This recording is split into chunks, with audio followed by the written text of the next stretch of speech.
Sure. Thanks, Fahim, and Shafiq. Thanks for the invitation, and thanks to Voice for Reform and Brain for organizing this. I've written a short paper on this. I'm not going to read the paper, but these are my kind of background notes, and happy to talk more about any of them specifically. The first thing I would say is, it's been interesting to watch because we can argue that this is the first and primary responsibility of any government is providing security against domestic and international threats. But in Bangladesh, for probably reasons that all of you know better than I do, governments have not traditionally focused a lot on security issues.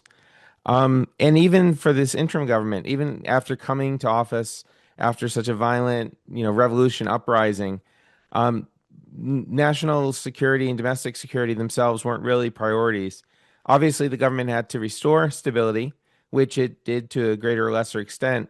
There was a police reform commission, but there weren't really a lot of discussions of reforms on, looking more broadly at national security, foreign policy, questions about accountability, institutional reform, including what to do about the intelligence agencies and some law enforcement. That really didn't take place.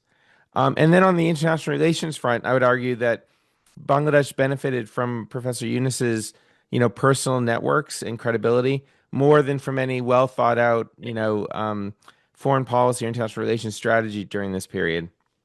The other thing, and again, I'm not a scholar, I'm not an academic, and there's a huge literature on civil military relations, but it's interesting for me as an observer of Bangladesh to see the different models that have been tried during the 111 period, 2007-8. It was a military-backed caretaker government with the military very much in the driver's seat.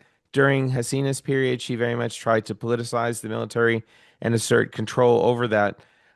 Over the last 18 months, it seems that the civilian interim government and the military have decided to operate primarily within their own spheres. This works to some extent, but we saw points of friction where closer coordination, cooperation would have been helpful.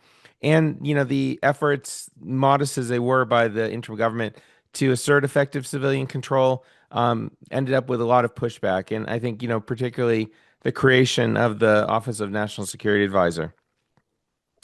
Um, Obviously, when you look at national security, international relations, India dominates, and because of the tension between Bangladesh and India, that has very much been the case during this period. I would argue, though, that Bangladesh has been in more of a reactive mode than proactive, even when it comes to India.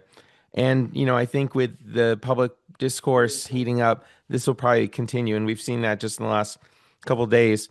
Obviously, Myanmar, Burma creates another set of security challenges, both conventional and unconventional, which has been something the interim government has focused on.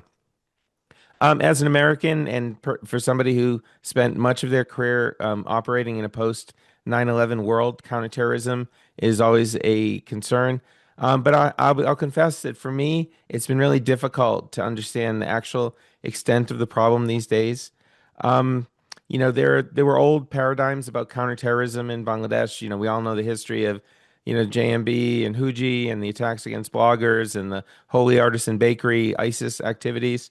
But there's been so much misinformation and disinformation, particularly about militancy and extremism, that it's certainly been hard for me to kind of sort this out.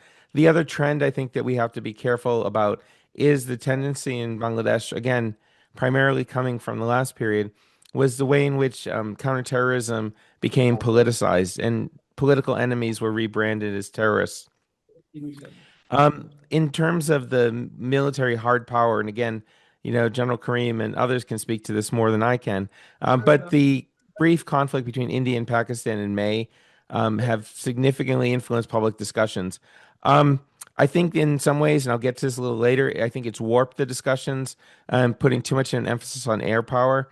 There probably hasn't been enough discussion, at least that I've seen in Bangladesh, about broader changes in warfare. And, the Ukraine-Russia war, I think, is a good example of this, particularly with the proliferation of unmanned aerial vehicles. From a Bangladesh security perspective as well, looking at the Indo-Pacific region, that's primarily a maritime theater. So obviously for Bangladesh, there's a huge role as a littoral state and, because of the maritime domain. Again, an issue which others may want to talk about is the change in international consensus around peacekeeping. There'll be significant changes coming to peacekeeping, significant cuts, mainly because of reduced funding from the U.S. and others. On the one hand, the President Trump is focused on, bringing peace to different parts of the world. You can argue on how successful or sincere that's been, but at least these discussions have led to talk about potential peacekeeping forces in Gaza, peacekeeping forces in Russia, Ukraine. Who knows what the future will look like in Venezuela? So on the one hand, there is a proliferation and need for types of peacekeeping operations, but diminishing resources. And this is important for Bangladesh, not just because of its international stature, but the reality is that a big way that the Bangladesh military has retained personnel and acquired equipment is because of reimbursement from UN peacekeeping operations. So if that shrinks significantly, that's going to have broader implications for the affordability of Bangladesh's, armed forces infrastructure. Um, I'll talk a little bit more about institutional reform, but one reality again, I think we have to recognize and admit is that one way that the Awami League government tried to buy off the military, in particular senior leadership, was through large-scale procurement of defense items. And this also created opportunities along the food chain for others and middlemen or even senior officials to benefit.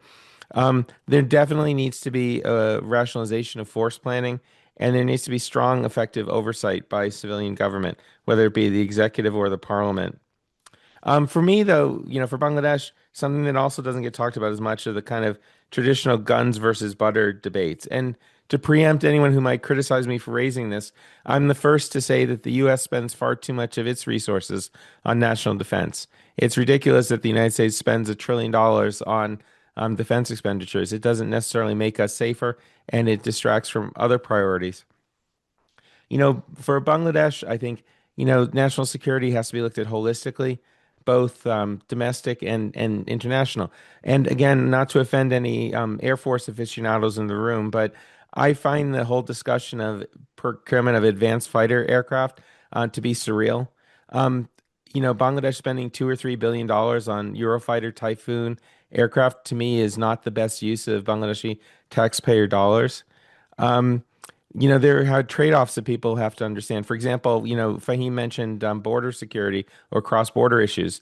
There's issues related to, other crying needs in civilian law enforcement. I think Bangladesh needs to look at where it can get the greatest return on its defense dollars, even if, that share of the national budget is sustainable. Beyond this, again, I talked a little bit about the role of Parliament. Certainly, Parliament standing committees can play an important role. Institutionally, there's also needs for changes or for modernizing. One issue, which is a perennial one that's come up, is should the Prime Minister be the defense minister? I would argue no. I would argue that the Prime Minister has enough other things to do. There should be a competent, separate civilian defense minister.